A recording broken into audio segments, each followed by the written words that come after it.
You've been called shy, anxious, awkward, or maybe you're an expert masker and seem to fit in just fine.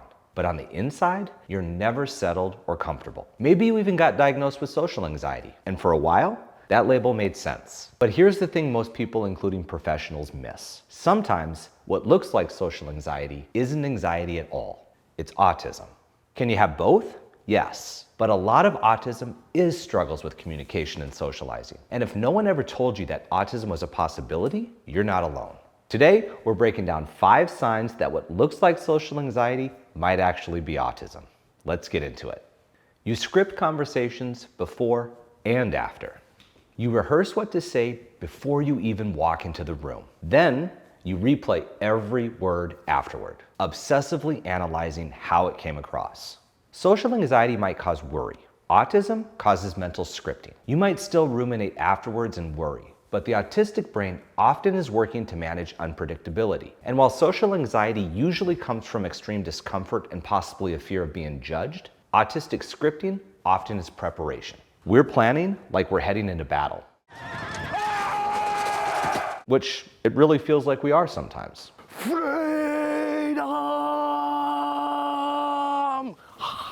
So that's scripting and preparation.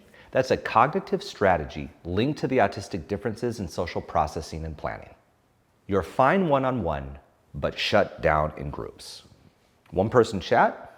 Yeah, that's cool. Deep conversations, real connection. But in a group, your brain gets overwhelmed. Too many inputs, too many shifting topics, and the weird dynamics of conversations. Who leads and why one person talks so much more than everyone else? It's weird and hard to keep up. It's sensory and social overload. Social anxiety tends to focus on fear of judgment or embarrassment. Autism often involves delayed processing and challenges with sticking to the rules of socializing. And then add in sensory sensitivity, often with difficulty filtering competing sensory inputs. And then it's chaos in our brains. Research shows that autistic people have heightened responses to both auditory and social stimuli, which can make multi-person interactions feel chaotic and unmanageable. And that might lead to an autistic person hiding, avoiding group social situations, and feeling a little bit shy. And before we continue, if you're feeling overwhelmed in social situations often, we created a simple tool to help you track when, where, and why this happens. It'll help you start to notice patterns specific to you. Links in the description. You hate small talk, but can monologue for hours on the right topic. Hey, how are you?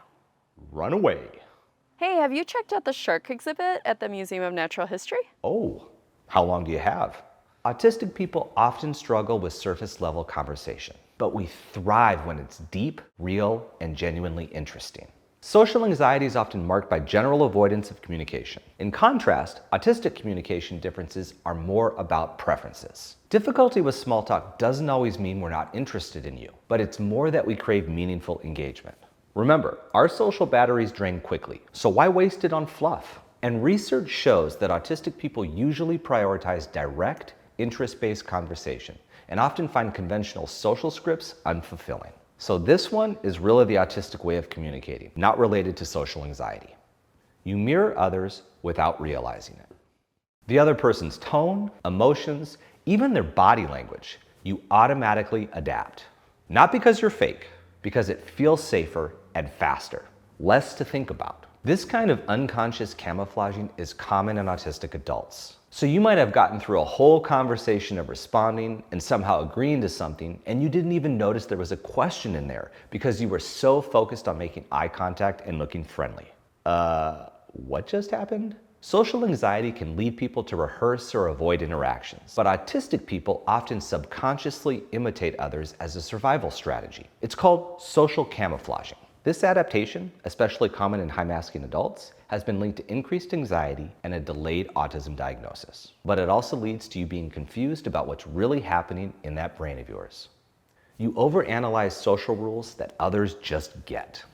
You've been a scientist when it comes to body language. Memorized texting etiquette, Googled how many exclamation points is too many, how to understand someone's proximity, what folded arms mean. You're trying to decode a system that isn't intuitive to you. So, you watch and copy, but you don't always get why it's done that way. Everyone else seems to get it, and you just don't. Social anxiety is usually fear of rejection. Autism is not understanding the rules in the first place. According to a 2017 study, many autistic adults develop conscious strategies to navigate social situations that don't come naturally. It's not that you misunderstand people because you're anxious. It's that your brain is working overtime to manually process what others do instinctively. Even things that seem simple require an extra layer of filtering when it comes to you. So your reactions might seem delayed or inauthentic. That's because your autistic processing system works differently. But the pace of socializing nowadays doesn't really work well for that. If these signs resonated with you, you're not alone. That's why we'll have part 2 with 5 more signs it's autism, not social anxiety, coming soon. So hit the bell and subscribe so you'll know when it's here. And use the tracker in the description to help you better understand yourself. Till then, keep learning about your autistic brain and watch this video next.